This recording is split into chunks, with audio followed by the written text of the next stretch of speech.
So who Is do it they true that defraud? women in general tend to do more embezzling than men? When you think of the crimes that people do, the big one for women is embezzling because they get away with it all the time.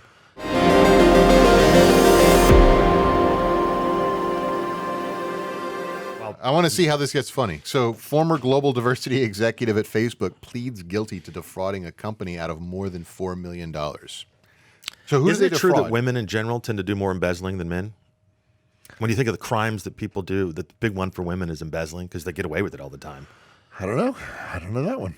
Like there's a bunch of them in St. Louis. They embezzle and they go on the boats. I think that talk is. about poisoning and murder. I could say that that's a pretty fair. Well, fair poison. assessment, but Well, I'm that's not certain necessarily about true. That's that, just too. assumed Yeah. because they get away with it. But no, this is a fascinating story. So the head of DEI for Facebook, for Meta, for 4 years. What's DEI?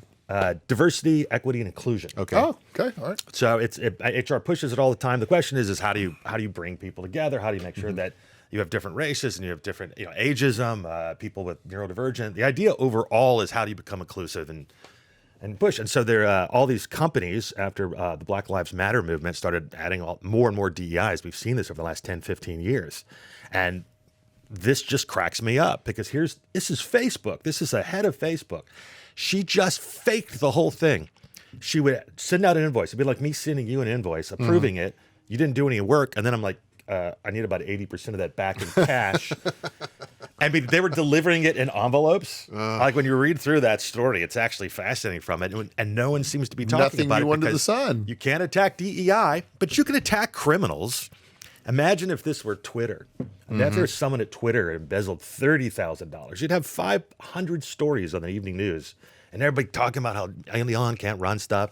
And it just goes to show that most of the time when corporations this is my pitch, whenever corporations start talking about social politics, it means that their revenues are down.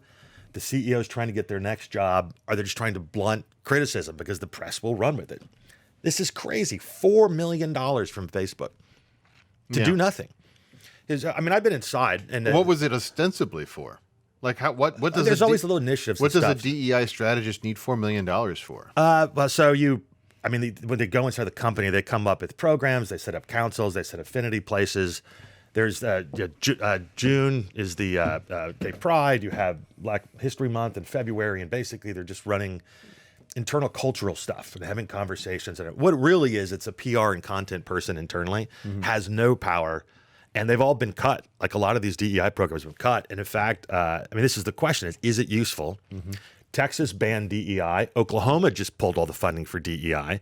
So the question is... Wait, so pretend... Hold on. So Okay. this is saying that the money was being stole through, like, it was straight fraud, like through fraudulent vendors, fictitious charges, and cash kickbacks. Yeah. I know this is really, really...